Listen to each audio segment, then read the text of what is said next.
Muy buen día para todos los asistentes. En este momento damos inicio a nuestro streaming regional llamado El Acceso y los desafíos en la administración de justicia durante la pandemia. Le damos la palabra a nuestros oradores. Podemos comenzar.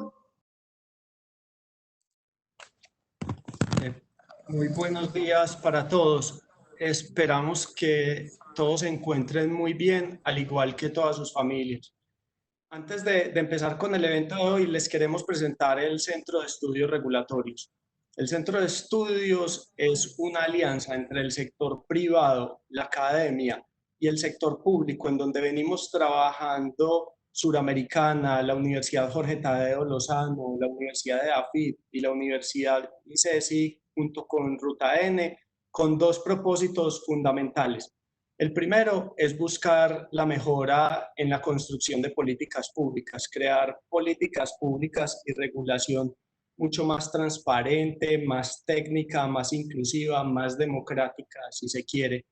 Y el segundo propósito es buscar un cambio en la visión de la regulación, que deje de ser vista como algo que impide el desarrollo de los objetivos de las empresas y de las personas.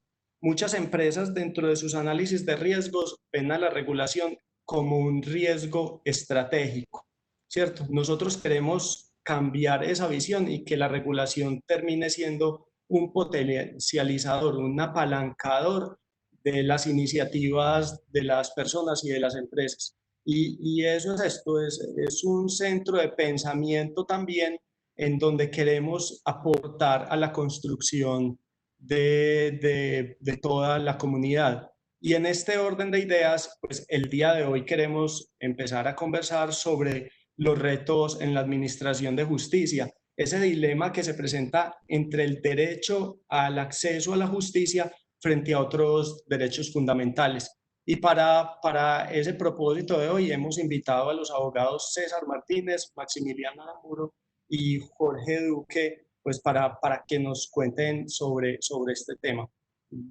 Nos va a acompañar en la moderación Julián López. Él, más allá de decirles que es doctor en políticas de Oxford y que es magíster en regulación del London School of Economics, yo prefiero contar de él que es el esposo de Laura, el papá de Arturo y de Emma, y que es un gomoso de la mejora regulatoria.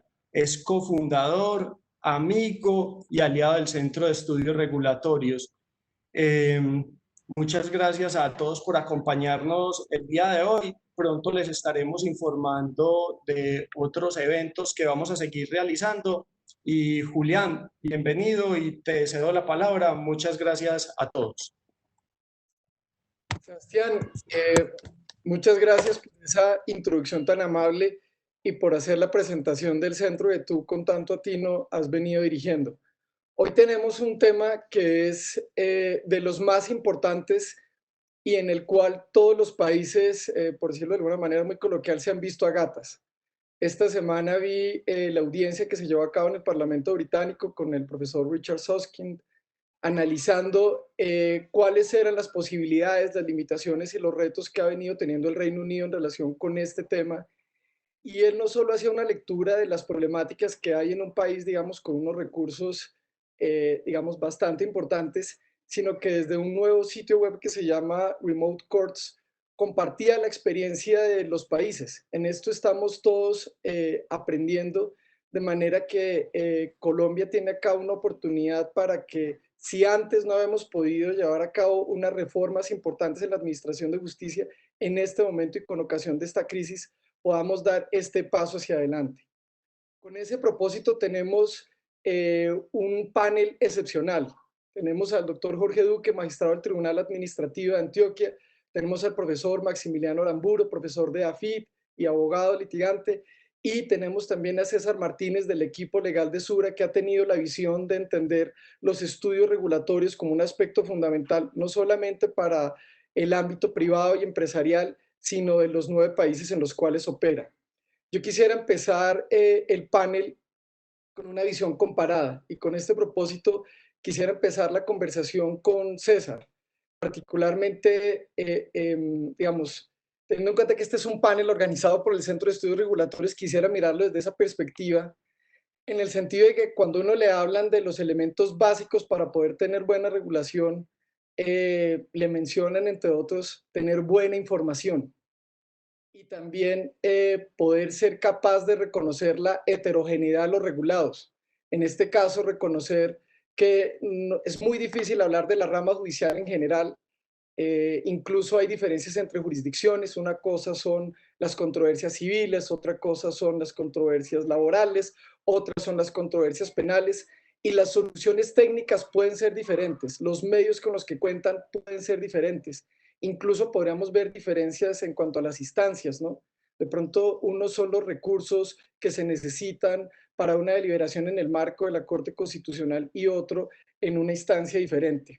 De manera que quisiera empezar preguntándole a César, que tiene la experiencia de tener la visión de Sura en 9 países, sobre cuál es su lectura en cuanto a los temas de información, si estaríamos viendo información en los diferentes países, si estaríamos reconociendo esa heterogeneidad y si viendo a la justicia como un servicio público habría unas grandes diferencias en cuanto al marco constitucional y su incidencia sobre la regulación de este tema. Muchísimas gracias, Julián, y todos los panelistas. Sí, sin lugar a dudas, ese es el tema más fundamental, apreciado Julián, del tema de la administración de justicia a nivel latinoamericana. Las herramientas para tomar decisiones en política pública, como tú muy bien lo señalas, son muy heterogéneas. Todos los países a nivel constitucional tienen unas similitudes que regulan esta situación de estado de excepcionalidad que estamos viviendo en este momento.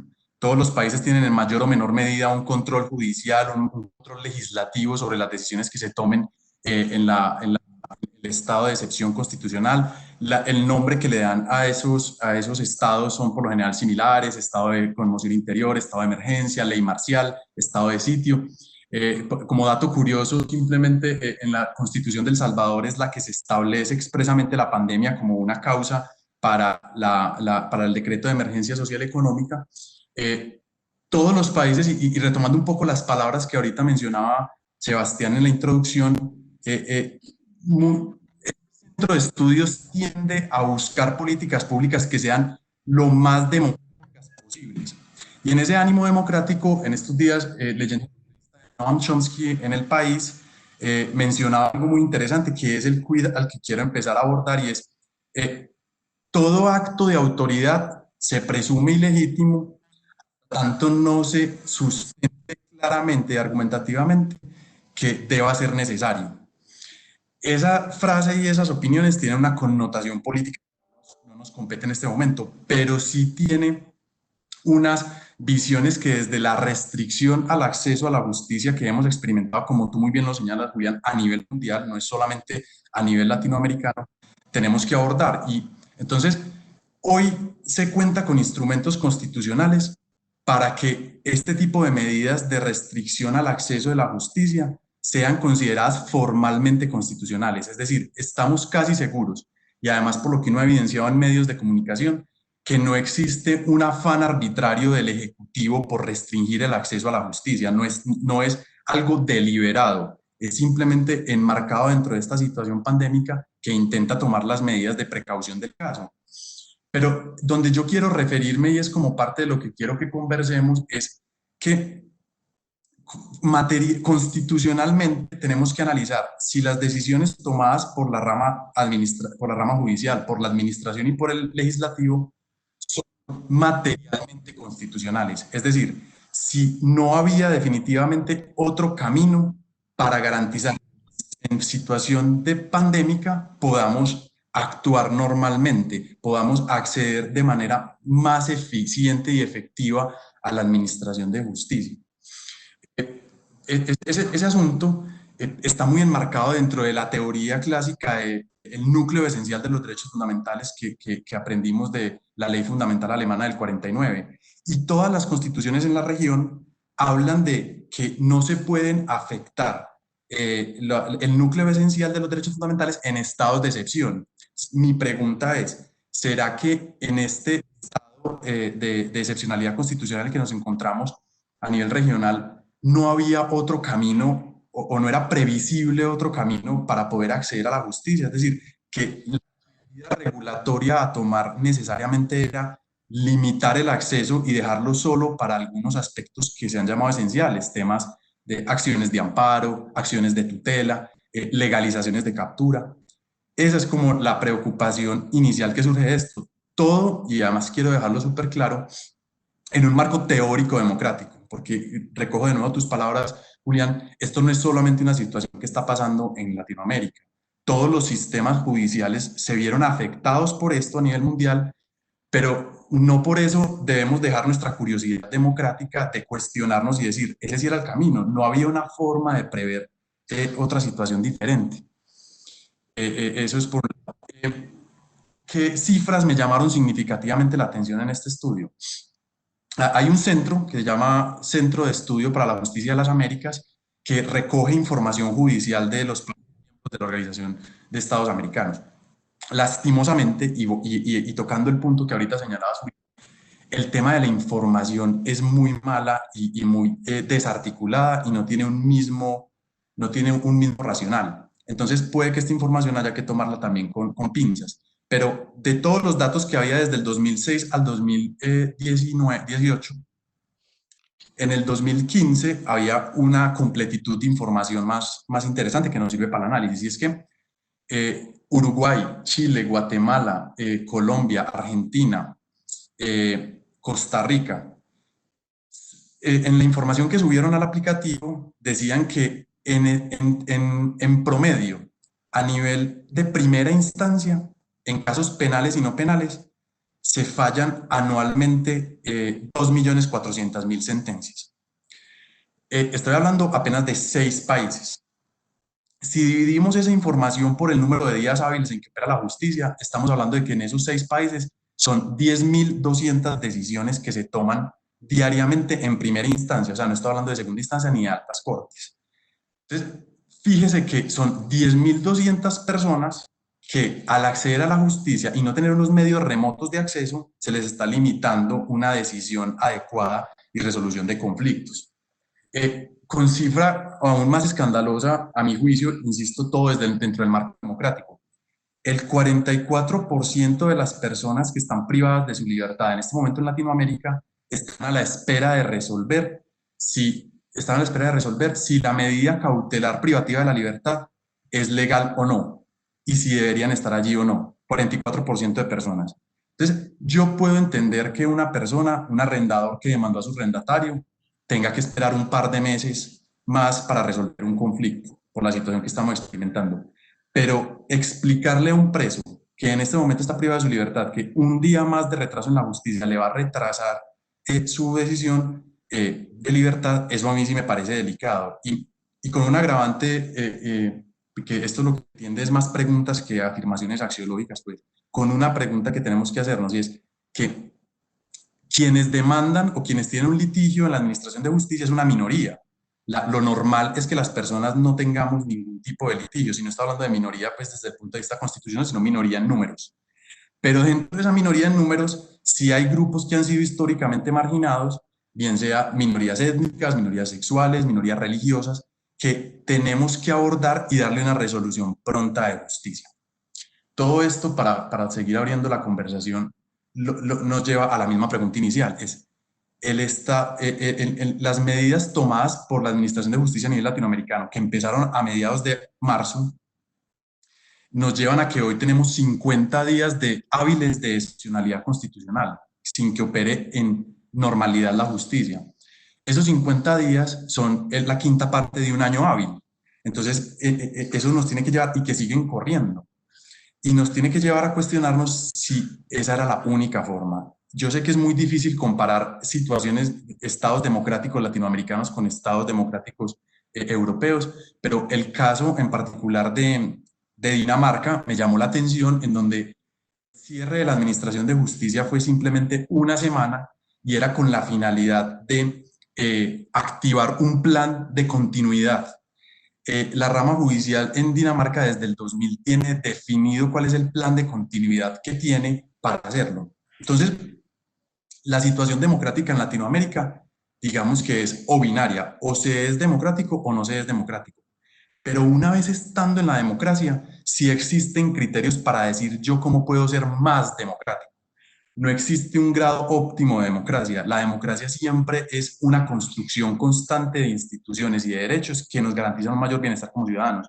Y en esa medida, lo que estoy intentando plantear preliminarmente es que de todos los caminos constitucionales posibles, creo que este formalmente era el adecuado y que es mundialmente reconocido, pero que no nos puede llevar a normalizar esa situación. O sea, no es normal que ello haya sucedido y había medidas regulatorias que se podían tomar previas para que no sucediera y a futuro no podría volver a sucedernos. Tendríamos que tener habilitado un sistema de justicia interoperable.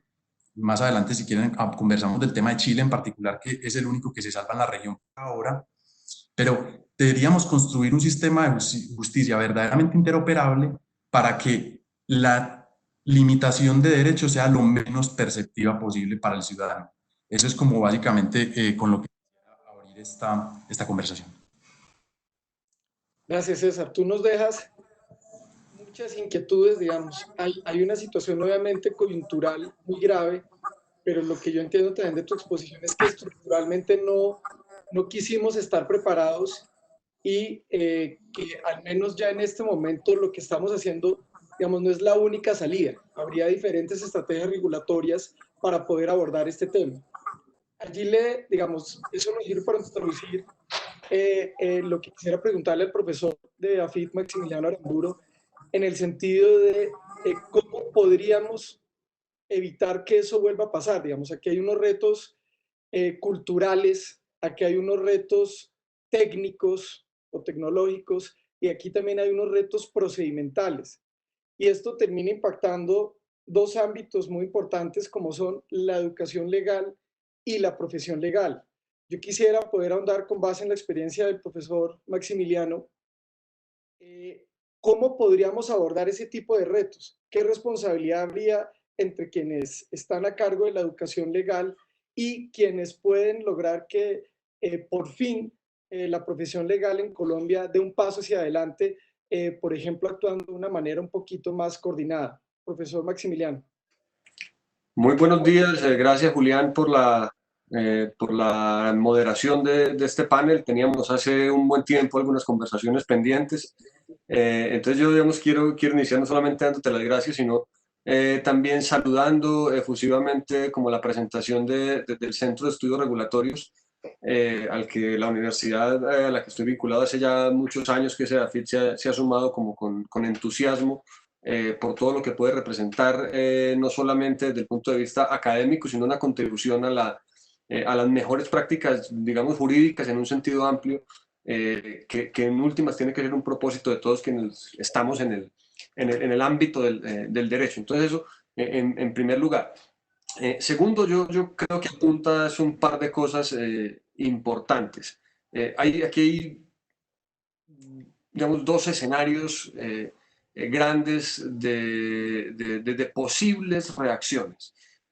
Yo, por circunstancias, digamos, que no quiero reducir lo anecdótico a lo biográfico, desde este año estoy, por ejemplo, en la Junta del Colegio de Abogados de Medellín, que es, esto pues no es cuña para que no me la vayan a cobrar, es el colegio de abogados más antiguo en activo del país, está cercano a los 100 años, y hay una preocupación permanente de las directivas del colegio de abogados, no solamente en el primer escenario, que es el del ejercicio de la profesión, por la poca necesidad que sienten los abogados, la profesión jurídica de la gremiación, de la defensa del ejercicio de la abogacía, de alguna manera podría haber jugado un papel muy importante. Entonces, digamos, una primera estrategia posible para evitar que esto vuelva a pasar es el fortalecimiento de los colegios de abogados. Yo advierto un fenómeno, digamos, aquí estoy pensando muy en borrador, y es que el vacío que dejaron los colegios de abogados, o digamos, la desaparición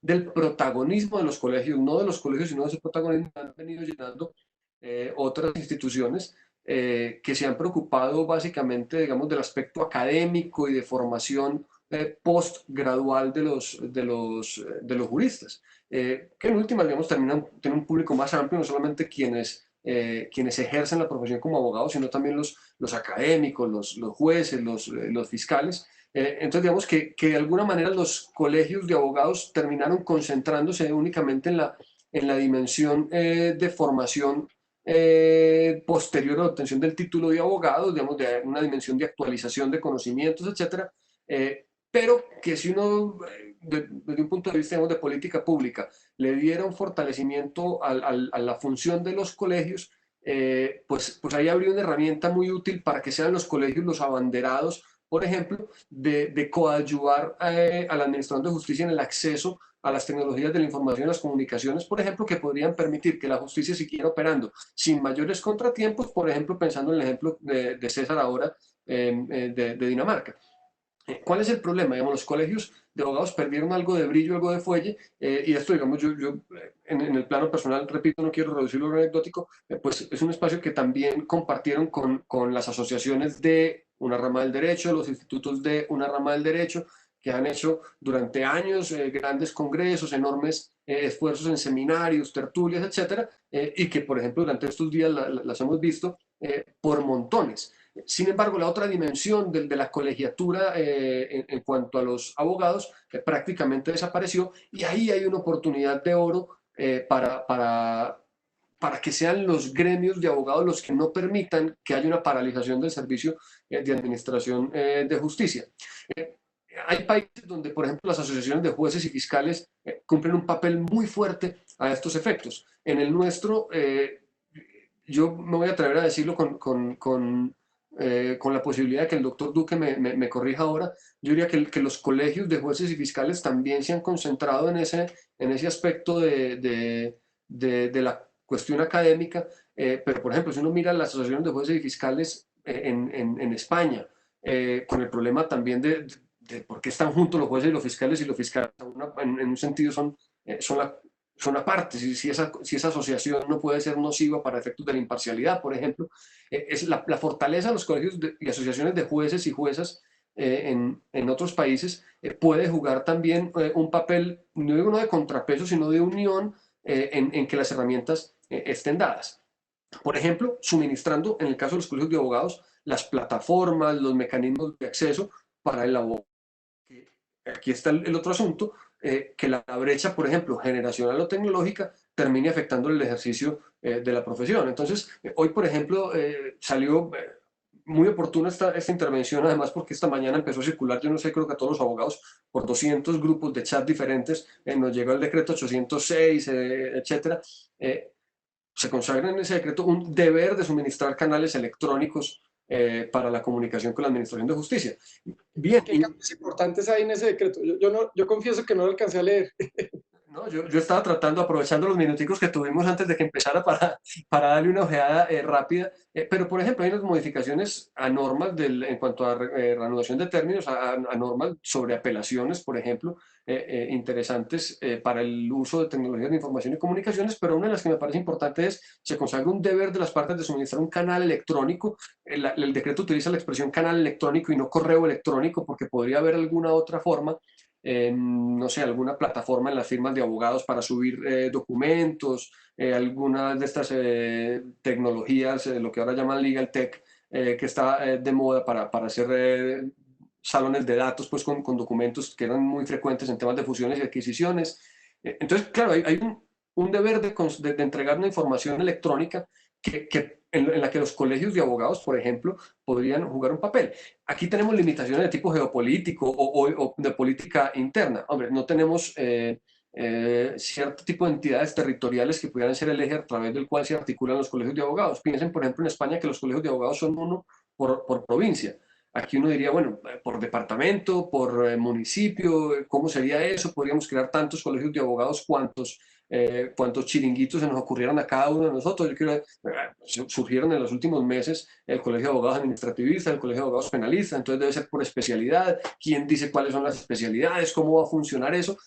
Ahí hay una oportunidad, digamos, regulatoria importante para salvar la brecha generacional o tecnológica que podría darse. Pero adicionalmente, pues uno se pregunta, y los que estamos, digamos, del lado de las universidades también, ¿cuál es el papel que tienen que jugar las universidades en la formación de los abogados para esto? yo creo que hay que primero tener mucho cuidado. Yo como estudié en España a veces incorporo muchas expresiones españolas, pero hay unas muy bonitas porque para estos efectos hay cosas que hay que coger con papel de fumar. Con papel de fumar, con mucha delicadeza y con mucho cuidado. Porque, bueno, decir ahora los abogados se tienen que formar en nuevas tecnologías, pues eso corre el riesgo de plantear un falso dilema de no hay que formarse en el viejo y clásico derecho civil del año 1850 y tantos que entra el Código Civil, sino que hay que formarse en nuevas tecnologías. Bueno, esa puede ser una falsa oposición. Por pura casualidad, hoy, por ejemplo, vi un anuncio de un seminario sobre Legal Tech, y se presentaba la persona que lo iba a hacer como presidenta de la asociación de Legal Tech y de la fundación de no sé qué con Legal Tech. Y dice, bueno, pues claro, aún para Legal Tech seguimos utilizando las asociaciones y fundaciones de hace 180 años sin ninguna modificación, que en eso prácticamente no hay modificaciones legislativas. Entonces, tenemos el equilibrio que tienen que lograr los planes curriculares de las universidades, en el entrenamiento del uso de nuevas tecnologías y en la apertura para que el ejercicio de la profesión no dependa, digamos, de las habilidades duras exclusivamente, sino que se forme en competencias que sean las llamadas habilidades blandas. Eso está, digamos, en boca de prácticamente todas las universidades y las facultades de Derecho ahora, no porque sea el objetivo fundamental de la formación del abogado, sino porque eso es decirle, no se quede por fuera del mercado de los servicios jurídicos cuando exista esto. Entonces uno dice, bueno, podrían coexistir durante un tiempo las dos formas de administración de justicia. Una especie de double track, de doble camino en la administración de justicia para los, por ejemplo, abogados jóvenes, impetuosos, que están nativos digitales, etcétera, que no van a tener mayor inconveniente. Porque podemos pensar, abogados de 60, 70, 80 años que siguen en activo, cada vez les cuesta más. Hoy, nuevamente, el abuso de la anécdota. Hoy estábamos discutiendo el asunto de una defensa de una tesis con una persona que no tiene ni siquiera móvil. Entonces, que se resiste a participar en la defensa online porque no se la va bien con la tecnología. Entonces, digamos que aquí hay un reto importante para las facultades de Derecho para no crear una brecha, posiblemente no generacional, sino una brecha de conocimientos. Y yo creo que el camino está no solamente en una modificación de la oferta de estudios, no necesariamente de estudios de pregrado, sino de estudios complementarios a la licenciatura en Derecho o al pregrado en Derecho, que deben ser, digamos, muy articuladas al tipo de trabajo de los abogados. Y yo me atrevo a decir que esta es una oportunidad de oro para que los colegios de abogados, la expresión ha estado satanizada por estos días, reinventen su función, reinventen su núcleo de actividades en servir de puente para el ejercicio de la profesión, aún en este tipo de contingencias que podrían volver a ocurrir en cualquier momento. Yo tengo un poco de curiosidad. ¿Tú conoces casos en la educación legal colombiana en la que no se esté simplemente caminando y aquí estoy pensando en lo que decía Richard Susskind en la audiencia que les comentaba, y también en una columna reciente del profesor José Fernando Torres, si en la educación legal tenemos casos en los que no simplemente estemos llevando a nuestros estudiantes a hacer lo mismo que ha hecho el abogado durante mucho tiempo, pero con herramientas tecnológicas, si estamos saliendo de simplemente eso, a darles el espacio, digamos, a tratar de presentarles la opción válida, deseable, de poder hacer cosas completamente diferentes. Es decir, que no sea simplemente que ahora antes hacía el memorial a la máquina y ahora lo hago en Word y lo envío por correo electrónico, sino a pensarnos el mismo funcionamiento de la justicia de manera diferente. Y lo digo porque la JEP, por ejemplo, en la JEP tienes el reto de un procedimiento en el que pueden participar, qué sé yo, 2000 partes, con unos derechos que hay que respetar por completo, en fin, y en el que simplemente hacer lo mismo, pero con recursos tecnológicos pareciera insuficiente. ¿Tú conoces casos de la educación legal colombiana en que se esté caminando hacia allá u otros que consideres que podríamos ir nosotros adoptando? Yo creo que el esfuerzo que ha empezado a hacer, por ejemplo, la Universidad de los Andes es muy valioso. Nuevamente, creo que aquí hay que tener mucho cuidado con llamar a todo innovación y pensar que todo. También soy, digamos, que un defensor, en esto me revelo un poquito conservador de que para saber qué es lo que hay que modificar, primero hay que conocer qué es lo que funciona mal y conocerlo bien, porque a veces incluso la solución termina siendo sustituir una forma por otra. Entonces la Universidad de los Andes ha venido haciendo algo y barriendo para casa, yo diría pues que en EAFIT se han empezado a dar unas discusiones interesantes al respecto. Realmente creo que los abogados en general tenemos una especie de mentalidad conservadora a esos efectos. Somos educados bajo la idea de la noción misma de norma y de regla, en la que tiene que haber una necesidad urgente de modificar la regla para atrevernos a tocarla. Entonces, las reglas de funcionamiento de la Administración de Justicia particularmente, lo que han venido haciendo es sustituir unas formas por otras. No tiene que hacer la inspección judicial, puede llevarle un video al juez. Y bueno, y eso es cambiar una forma por otra, básicamente porque ya no hay necesidad que el juez se desplace a una finca para ver el estado del inmueble deteriorado. Lo puede ver a través de un video.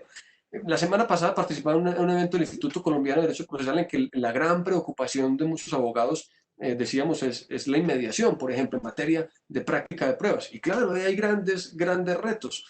¿Cómo hacer? Porque tenemos la idea de que el testigo debe ser espontáneo, imparcial. ¿Cómo hacemos para que el testigo no esté leyendo una declaración que le pasó a uno de los abogados? Pues aquí hay dos cosas. La primera, posiblemente el cambio más duro no es tecnológico, es ético, es cultural, es un asunto, digamos, de ética pública, en el que yo a mis estudiantes les suelo poner mucho los ejemplos de las series y películas de abogados. Digamos, asumamos que es verdad, que usted lo tocan con un papel en la mitad de la calle y se entiende por notificado y usted no se escapa de la fuerza de la Administración de Justicia y el respeto que impone. Aquí tenemos casos de un señor, para poner un ejemplo, de un señor que alegó una nulidad en la notificación porque su apellido no era con una F como estaba escrito, sino con dos. Entonces, tenemos una especie de ética, de ética colectiva de qué es lo que impone, digamos, los deberes de colaboración con la Administración de Justicia, porque nos da miedo que de pronto el testigo esté manipulado a través de una pantalla y esté diciendo el discurso que le escribió o el guión que le escribió en la contraparte. Yo vengo hablando hace algún tiempo y desafortunadamente esto no es un discurso muy habitual, por ejemplo, la idea de la preparación ética de los testigos. Yo creo que en materia de administración de justicia, los testigos deben estar preparados a ver a qué se enfrentan, cómo responder preguntas. A veces se enfrentan a una contraparte hostil. Un testigo, pues la primera vez que pisa un despacho judicial, ahora no. Y es una sensación a veces de temor. Si un abogado que se ha preparado durante 5 años para eso, la primera pisada de una sala de audiencias es paralizante. Ahora piensen en un testigo que tiene 3 personas que pueden verse como 3 enemigos de mala fe interrogándolo hasta que caiga. ¿Qué pasa? Entonces al testigo hay que prepararlo, pero hay una preparación ética. Yo creo que en eso los anglosajones pueden llevarnos algo de ventaja, y son también habilidades que deben ir acompañando las del cambio tecnológico. Aunque posiblemente, y aquí puedo pecar de pesimista, el cambio ético y cultural puede ser mucho más fuerte, por mucho que esté en la Universidad de los Andes, EAFIT, o las 160 o 170 facultades de Derecho del país, haciendo una revolución digital a estos efectos. Muchas gracias, Maximiliano. Ahora vamos a tener otra perspectiva, vamos a tener la perspectiva de parte de alguien que tiene la tremenda dignidad de ser magistrado del Tribunal Administrativo de Antioquia, sin duda alguna uno de los más importantes del país. Y aquí de nuevo, digamos, sí, reconociendo que este es un panel del Centro de Estudios Regulatorios, yo recuerdo que buena parte de la literatura le dice a uno, mire, usted puede hacer bellezas allá en el gobierno, ¿no? Desde arriba, pero al final el éxito de cualquier política pública en salud, en educación o en el servicio público de la justicia, que es del que estamos hablando hoy, va a depender esencialmente de los operadores, de quienes lo apliquen en la práctica. Por eso es tan importante conocer la opinión del magistrado, del doctor Duque, sobre cuál es su lectura sobre la percepción que han tenido los funcionarios que responden, digamos, por la prestación del servicio de la justicia, de las medidas que el gobierno nacional ha venido tomando progresivamente. Si estas son medidas que se han visto razonables, convenientes, si en el uso de las nuevas tecnologías los responsables de la Administración de Justicia están viendo no solamente costos, dificultades, desventajas, sino también beneficios, posibilidades, por ejemplo, de que la justicia por fin llegue a todos, que sea mucho más accesible, de ventajas que podrían estar acá mostrándonos un mejor futuro para la justicia. Doctor Duque. Sí, muy buenos días a todos. Muchas gracias al Centro de Estudios Regulatorios por la invitación. La verdad, agradezco la presentación que me hace, doctor. Yo no vengo en realidad en nombre de la rama judicial, vengo, como se anunció en el panel, con la visión más que de un magistrado, de un servidor de la rama jurisdiccional. Y yo quiero hacer énfasis en la situación coyuntural actual. Es decir, el tema de si la rama tiene tecnología suficiente, si no la tiene, eso se ha venido trabajando y creo que sobre él hay mucha ilustración. Yo me centraré en la situación real, cómo nos tomó esta situación, cómo fue la realidad para nosotros. Y tengo que decir que si bien está en juego obviamente el derecho a la justicia, el derecho de acceso a la justicia, el derecho al trabajo, el derecho a la libertad de empresa, el derecho de movilidad.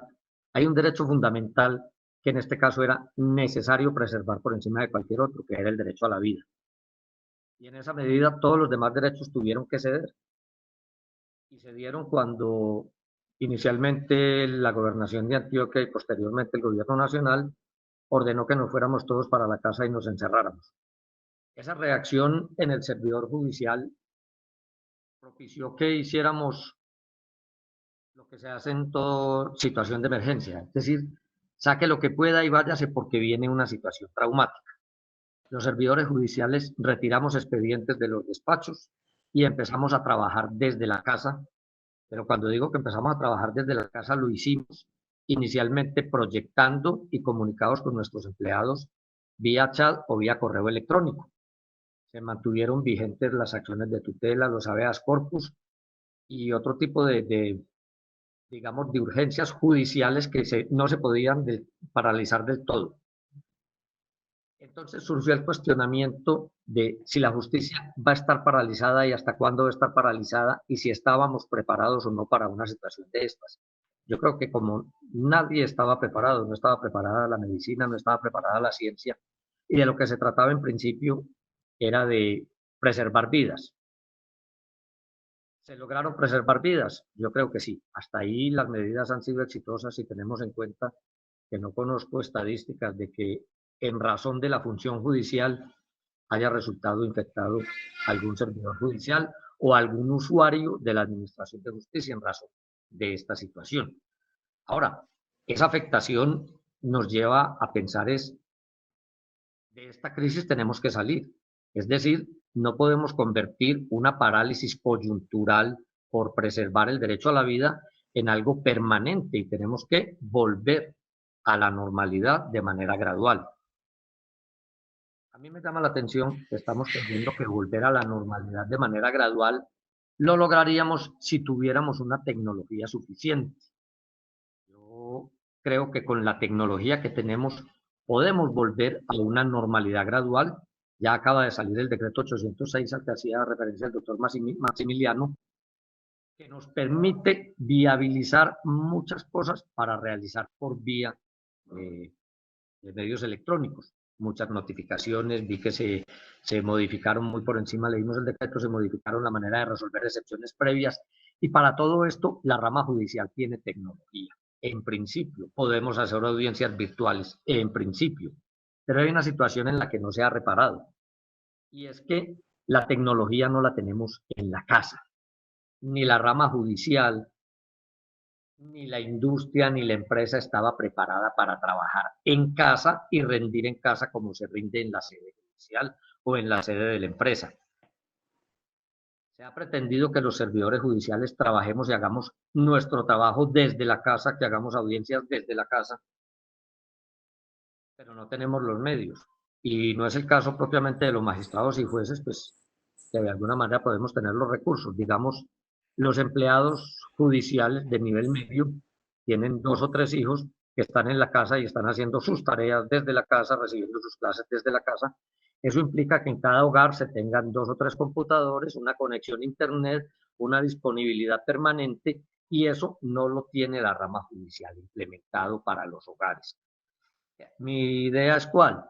Debemos volver, pero debemos volver a las sedes judiciales, porque desde las sedes judiciales podemos mover mucho del aparato jurisdiccional.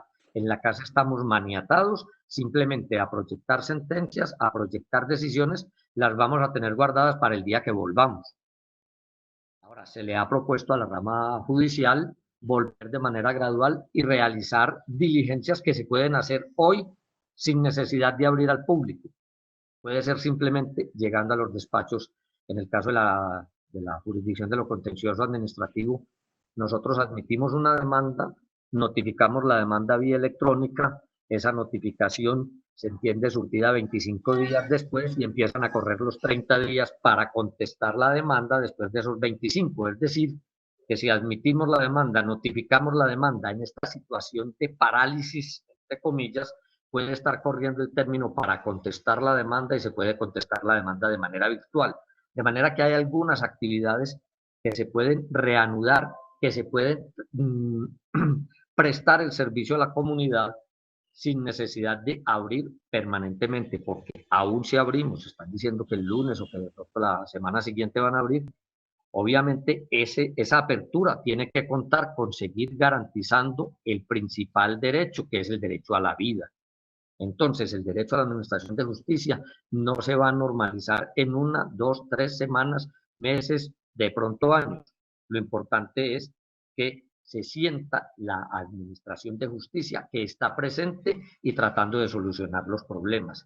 Con tecnología, claro, con tecnología es mucho lo que podemos avanzar, muchísimo, pero lo principal es volver a las sedes judiciales, porque no creo que este Estado, ni ningún Estado democrático de los que hacía referencia el doctor César, tenga la suficiente capacidad económica y tecnológica de dotarnos a los jueces de todas esas herramientas que se requieren para trabajar desde la casa.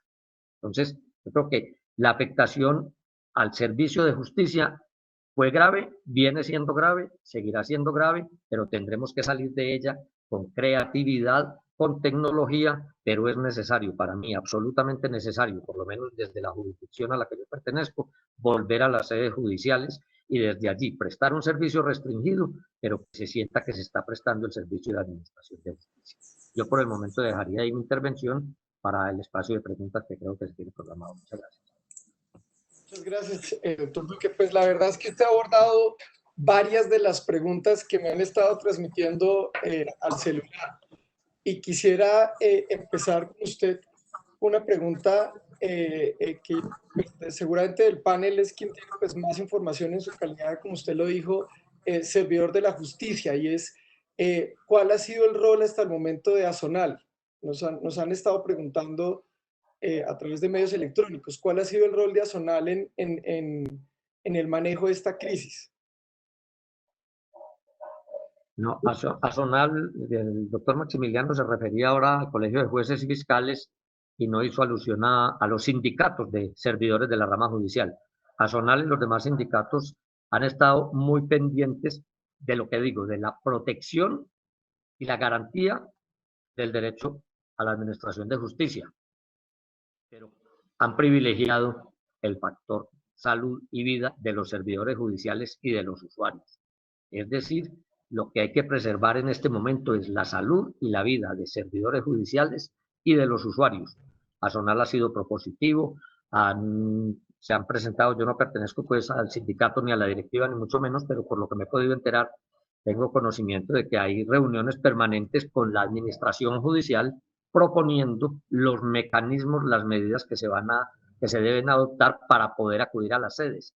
Principalmente ¿en qué? En que la apertura no puede ser ni siquiera total para los servidores públicos, porque los servidores públicos tenemos connotaciones individuales que nos impiden ir a las sedes, algunos por razones de edad, otros por razones de preexistencias en salud, otros por razones de vulnerabilidad, otros por razones de los sectores donde viven en la ciudad, que son sectores donde se han encontrado focos de contagio que no permiten acudir a las sedes. Entonces, el papel de Azonal ha sido importante desde el punto de vista de la defensa de los servidores judiciales, que tendrá que ver reflejado necesariamente en la defensa de los usuarios. sistema judicial. Yo quedé con mucha curiosidad por un comentario que hizo César en el sentido de que en el contexto latinoamericano Chile pareciera estar llevando un liderazgo en este, pues, como en otros temas. Me gustaría mucho conocer, digamos, si eso ha estado relacionado con factores de la disponibilidad de recursos, ¿no? Públicos o privados, si también eso pudo haber estado relacionado con una mayor capacidad de ejecución de estos recursos y si de tu experiencia, de lo que estás viendo, digamos, uno podría ver una cierta sostenibilidad en las medidas que están tomando. Quisiera que pronto nos comentaras un poco más sobre las razones que te llevan a decir que Chile en el contexto latinoamericano estaría tomando, digamos, unas estrategias regulatorias adecuadas. Gracias, Julián. Pues mira, esa posición la sustento con dos puntos fundamentales. Lo primero es que Chile fue de los primeros países en incorporar la OCDE. La OCDE sabemos que tiene unos estándares administrativos para los que pertenezcan ahí exigentes, y uno de ellos es el abordaje digital de la administración en términos generales, no solamente la administración de justicia. Entonces, desde el 2010 aproximadamente, Chile tiene una política digital muy interesante. Favorecer como el acceso digital a muchos servicios, entre ellos la administración de justicia, que fue en el 2015, en donde se profirió una norma que se llama Ley de Tramitación Electrónica, en donde, haciendo mucha referencia a lo que Maximiliano señalaba, que además comparto, de algunas instituciones simplemente cambiaron de nombre, pero otras sí hay un nuevo abordaje procesal diferente. Esto puede sonar un poco romántico, pero el abordaje del proceso judicial como un acto de comunicación. Entonces, es básicamente un log que dirían los técnicos de comunicación entre las partes, en donde están todos los documentos. Hay una figura que me pareció supremamente interesante y bastante democrática. El magistrado disidente en una decisión puede poner sus argumentos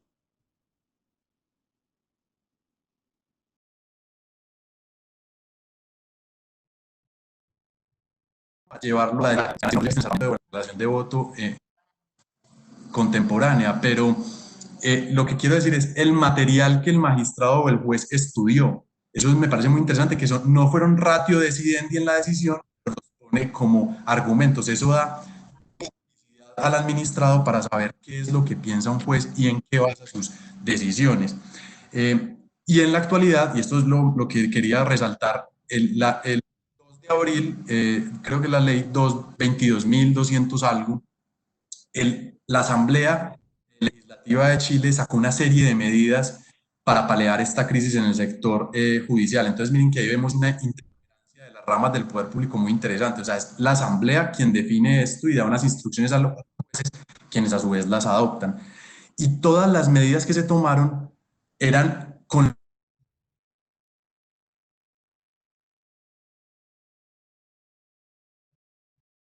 suspender esa decisión, y adicionalmente a eso, como en los mismos términos que ahorita mencionaba el doctor Jorge, se amplían significativamente los plazos de prescripción. Hay una norma que se llama de entorpecimiento de la administración, y es que debido a esta situación, si usted no pudo ejercer su derecho a la defensa, dentro de los 10 días a que cese esa situación, usted al juez y el juez lo valorará de acuerdo a la sana crítica. Pero son normas que no están establecidas desde el cese de la administración, sino desde la maximización de las garantías al ciudadano. Y el servidor público en este caso se ve en la obligación de sustentar cualquier decisión que entorpezca el proceso judicial. Entonces me parece interesante ese vuelo. Claramente ha funcionado la ley de enjuiciamiento electrónico. Es una de las medidas, y también resaltando del par de panelistas algo muy importante, no es la única medida, no podemos creer que es digitalizar la justicia, es una justicia con unas instituciones particulares que supera que tengamos un expediente electrónico, supera esos medios, y los que señalaba el doctor Jorge son fundamentales. La brecha digital en América Latina es significativa, es 45% de las personas en Latinoamérica, según cifras del Banco Interamericano de Desarrollo, no tienen acceso a ningún medio digital. Eso es mucha gente, es demasiada gente en la región. Y los Entonces, esto supera decisiones de la Administración de Justicia y tiene que verse es como una política integral digital, garantizando al máximo el acceso a la justicia, porque no es solamente hacerla digital. El doctor Maximiliano decía, física, y el doctor Jorge, yo también creo, la Administración de Justicia tiene que garantizar lo más posible. En esta teoría que les decía, la democracia son muchas capas que maximizan derechos, no que los...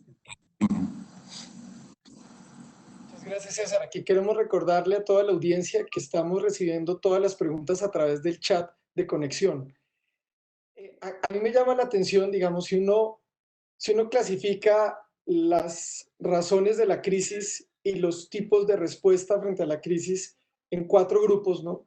Uno más jerárquico, que vienen desde el gobierno, un poco desde arriba hacia abajo, ¿no? Unas medidas generales como el decreto que acaban de mencionar, el decreto 806. Habrían otro tipo de medidas que se toman en el ámbito, digamos, más igualitario, que es allí donde yo veo muchas de las inquietudes del profesor Maximiliano en el nivel de los colegios de abogados o en el nivel de los funcionarios de la rama judicial, pero quisiera entender si ustedes verían el espacio para respuestas que vengan de alguna manera desde el sector privado, respuestas que vengan reconociendo las posibilidades de mejorar la información y las capacidades de selección. O si ustedes verían esquemas tremendamente innovadores, digamos, desde una perspectiva, si se quiere, más fatalista frente a la situación actual. Digamos, yo he estado siguiendo esta página que les mencionaba de Remote Courts, donde hay 50 países, pero pareciera que seguimos con unas respuestas poco innovadoras. No sé si ustedes tengan información diferente o si conozcan esfuerzos desde el sector privado, algo que nos ayude a ver una justicia transformada y no simplemente tratando de sobrevivir en medio de esta tormenta, César. Sin lugar a dudas, comparto tu apreciación, Julián. No he visto una respuesta innovadora que te pueda señalar. La academia sí ha señalado algunos aspectos como la microjusticia. De hecho, en estos días teniendo una conversación con mi jefe, me mencionaba algo muy interesante, que él creía que la autorregulación del sector privado en este tipo de situaciones podría ser una de las medidas no regulatoriamente duras, y no en el sentido de autorregulación que tú nos has enseñado, Julián, sino autorregulación del comportamiento, en el sentido de que podríamos establecer mecanismos de administración de justicia, no por fuera del marco judicial, por supuesto, o sea, sujetas a revisión judicial, que favorezcan que las grandes cadenas posibiliten esto. El artículo que tú ahorita mencionabas de ámbito jurídico trae una muy interesante, que es la experiencia de, me corregís, creo que es eBay, o no, de eBay, en donde han establecido un mecanismo de resolución de conflictos autocompositivo que descongestiona la rama judicial, de manera tal que los particulares podríamos pensar en medidas desde la justicia privada, piénsese en el arbitramiento, en donde esto, por favor, tómemelo con todas las críticas del caso, se compren paquetes de arbitramiento, en donde yo para mis clientes y grupos de interés tenga negociadas unas tarifas para garantizar el acceso a la justicia de grupos de interés, empleados, proveedores, clientes, y haya una administración de justicia que no necesariamente tenga que depender del Estado. Tenemos que mutar un poco a que, así como los notarios ejercen función pública, así como las cámaras de comercio tienen delegadas unas funciones públicas y los mismos árbitros privados tienen función pública, yo creo que también deberíamos posibilitar que se amplíe el espectro de que el juez no es el único destinatario de esto, la administración de justicia es una responsabilidad de toda la sociedad. Yo no sé, Maximiliano, en esa línea, ligando esta situación tan difícil con las recientes reformas que están teniendo discusión, al menos de los consultorios jurídicos, ¿tú qué rol le podrías ver allá a las escuelas de derecho? Darle un poco la mano a la rama judicial. Yo sé que la educación superior en este momento tiene sus propias vicisitudes, ¿no? Enfrentando pues retos muy similares a los que estamos señalando en relación con la administración de justicia, pero dentro de eso que tú llamabas reinventarse, no sé si quepa que las escuelas de derecho puedan tener un rol muy importante en esos cambios y en esa administración de la justicia. Yo creo que uno de los grandes problemas de una, digamos, redistribución de las funciones públicas entre quienes normalmente no las tienen es que en lugar de fortalecer la administración de justicia se la pauperiza y terminó generando, digamos, administración de justicia de mejor familia y de peor familia. Digamos, el primo pobre, el primo feo, el primo que huele maluco en la justicia del que tenía menos recursos termina haciéndose de una administración de justicia más cenicienta, que es a la que acuden los que no tuvieron forma de agenciarse un mecanismo diferente, mejor, superstar, etcétera. Ese, digamos, es un riesgo que no hay que perder de vista en hacer una administración de justicia de varias velocidades en función de las posibilidades que se tengan, que es, por ejemplo, una de las críticas que se estuvo haciendo con un proyecto de ley de hace un tiempo del llamado arbitraje de ejecución, que va a venir haciendo su trámite en el Congreso de la República, porque decía, uno podría poner el centro de arbitraje X al servicio, por ejemplo, del 70 o 75% de procesos ejecutivos, que son la carga de un juzgado, por ejemplo, civil de circuito, una ciudad como Medellín o como Bogotá, que son procesos ejecutivos de los cuales el 70% son del sector financiero. Entonces el sector financiero tendría un centro de arbitraje para la ejecución online, pagado financiado por el sector financiero, y termina creando una justicia, digamos, desigual desde el punto de vista, digamos, global. Entonces yo veo un riesgo ahí que creo que no es menor, simplemente vemos como una especie de bombillito prendido al que hay que prestarle atención. Luego uno dice, bueno, ¿qué otros actores de un sistema jurídico en general, formación de abogados, colegios de abogados, asociaciones profesionales, etcétera, notarios, podrían jugar un papel?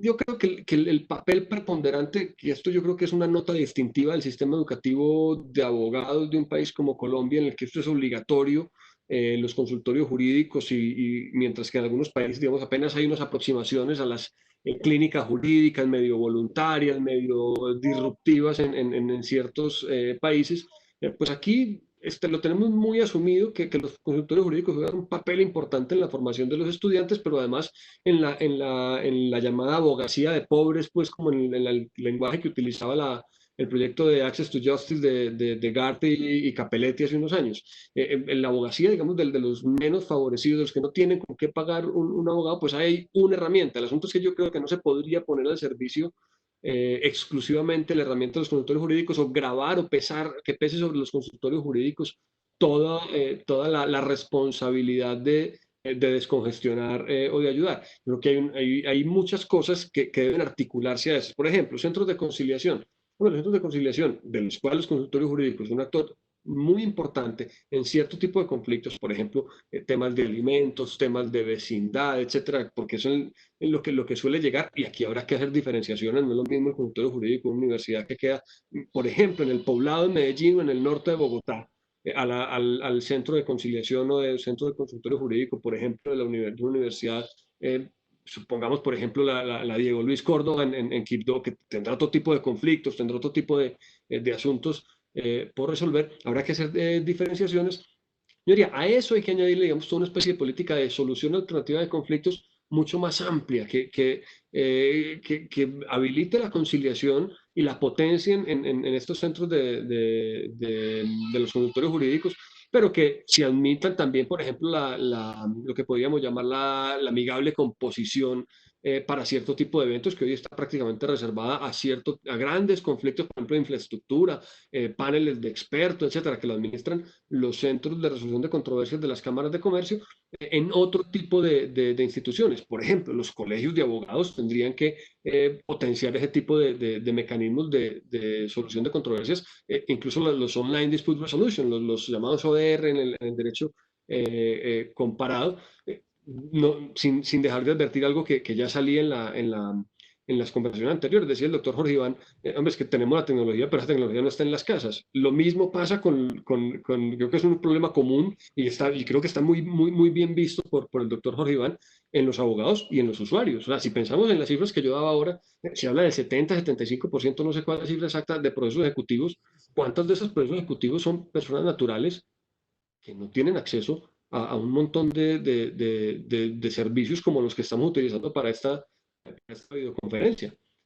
Piensen, por ejemplo, en el llamado arbitraje de consumo, que podría servir para descongestionar un montón de reclamaciones, de pequeñas causas de reclamaciones en derecho del consumo, de alguien que dice, hombre, para reclamar por un mouse que el más caro me habrá costado, no sé, 100.000 pesos, 200.000 pesos, pues yo no me voy a poner a contratar un abogado, etcétera. Pues bueno, ahí hay un montón de oportunidades que se pueden poner en marcha. Yo creo que el arbitraje de consumo es una que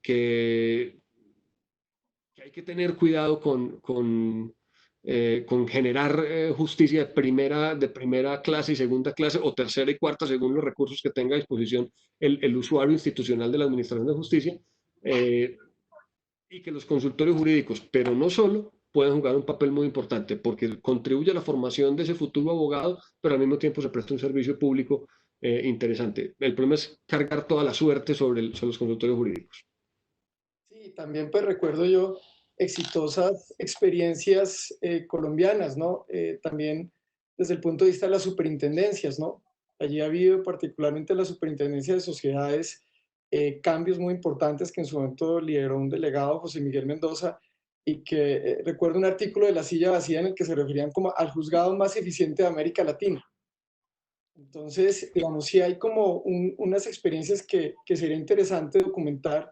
Pero hay un problema, Julián, problema, digamos, no, o sea, hay una virtud que si no se tiene es un problema, y es que había recursos. Yo recuerdo en alguna conversación con en ese momento el doctor José Miguel y el doctor Francisco Reyes Villamizar, bueno, dice, bueno, y se van a morir de éxito, se les va a congestionar. Dice, pues le metemos más plata para tener más, porque eso, habían hecho un diseño con ingenieros y todo, y eso es maravilloso. El problema es que la Administración de Justicia no tiene esa posibilidad de decir, le metemos más plata. Al contrario, lleva años pidiendo justamente lo que allá funciona. Entonces, claro, cuando uno crea una justicia superstar, que es muy eficiente y muy rápida, porque tiene la entidad pública que dice, pues le metemos más plata porque tiene que ser eficiente, pues maravilloso. Pero es que eso es pauperizar la otra. Eso no es solucionar los problemas de la Administración de Justicia ordinaria, sino pauperizarla en función de la que sí funciona, y empezamos a mirar, esto puede ser un comentario machista, pero lo voy a decir porque soy hombre, empiezo a mirar a la muchacha bonita y me voy detrás de la muchacha bonita y dejando a la otra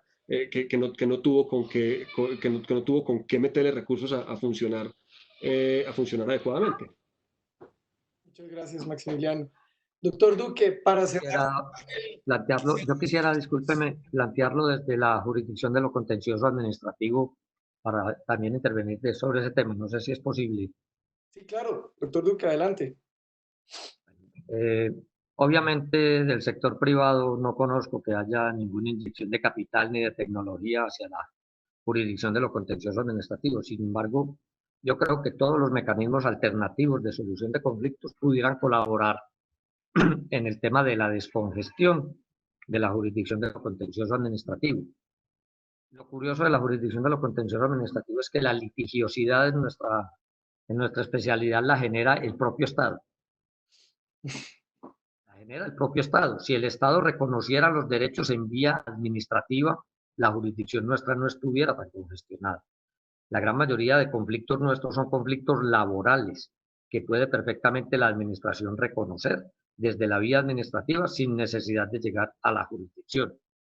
Existe el mecanismo de extensión de la jurisprudencia, es decir, el Consejo de Estado viene unificando temas jurisprudenciales desde que se expidió la Ley 1437, y los casos en los que la administración de manera directa ha reconocido los derechos que se reconocen en esas sentencias de unificación son mínimos. Tiene que acudir el administrado al Consejo de Estado a pedir que se le extienda la jurisprudencia, y entonces ahí tenemos otro foco de congestión, las solicitudes de extensión de jurisprudencia ante el Consejo de Estado.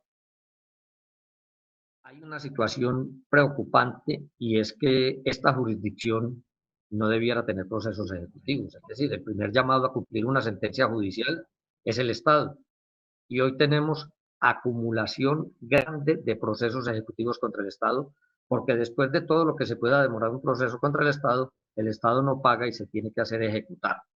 Esa es una situación grave de la jurisdicción de lo contencioso administrativo. No solo se hace demandar, sino que no cumple las sentencias judiciales. Es un asunto también ético del Estado. El Estado debiera pagar oportunamente las sentencias judiciales. Hay otra cantidad de propuestas desde la jurisdicción Ejemplo, en Colombia, no sé si en todos los países del mundo, no tengo ese estudio, la desconfianza con el juez de primera instancia no tiene razón de ser. El juez de primera instancia soluciona el conflicto y la presunción debe ser que lo solucionó bien. En Colombia, si el abogado no apela, lo denuncia. Tenemos una cultura de que tenemos que apelar por apelar porque es un recurso que existe y lo tenemos que agotar. Si el Estado colombiano revisara, cuando hablo del Estado hablo de todas las instituciones estatales, revisara los procesos que tienen segunda instancia en los tribunales o en el Consejo de Estado, que ya fueron decididos en primera por el juez administrativo o por el tribunal en primera instancia, y analizara las posibilidades de éxito en esos procesos, tendría que retirar más del 80-90% de esas apelaciones y eso contribuiría enormemente a la descongestión. Y mira que estoy poniendo medidas que obviamente hacen falta servidores judiciales. Colombia tiene un promedio muy bajo de jueces con relación al número de habitantes. Pero hay medidas que se pueden tomar sin necesidad de gastarnos un solo peso y que podrían contribuir a la descongestión de la justicia. Y son medidas que son simplemente medidas de carácter político, es de decisión política. ¿Cuándo sale ese fallo en el Tribunal Administrativo? Por ahí en 10 años. Entonces conteste la demanda, no conciliemos y que lo pague el que esté en ese momento. Porque yo con mi presupuesto no voy a pagar. Mientras pensemos de esa manera, la conflictividad en el contencioso administrativo va a seguir aumentando. Entonces, hay diferencia en la conflictividad del sector privado con la conflictividad del sector público y yo creo que merece tratamientos diferentes para cada uno. Doctor Duque, muchas gracias. Ha sido un privilegio contar con ustedes, con César, con Maximiliano, con el doctor Duque en este panel organizado por el Centro de Estudios Regulatorios. También un agradecimiento muy especial a todas las personas que se han conectado desde diferentes países de América Latina y dejo la invitación para nuestro siguiente evento que se va a referir a temas éticos y regulatorios. Muchas gracias en nombre del Centro de Estudios Regulatorios. Muchas gracias, Julián y César, Duque y al Centro de Estudios Regulatorios. Todo es un placer, muchísimas gracias, de verdad. Muchas gracias a todos, un placer haber estado con ustedes. Espero que nos veamos en otra oportunidad muy formal. Gracias, hasta luego. Gracias.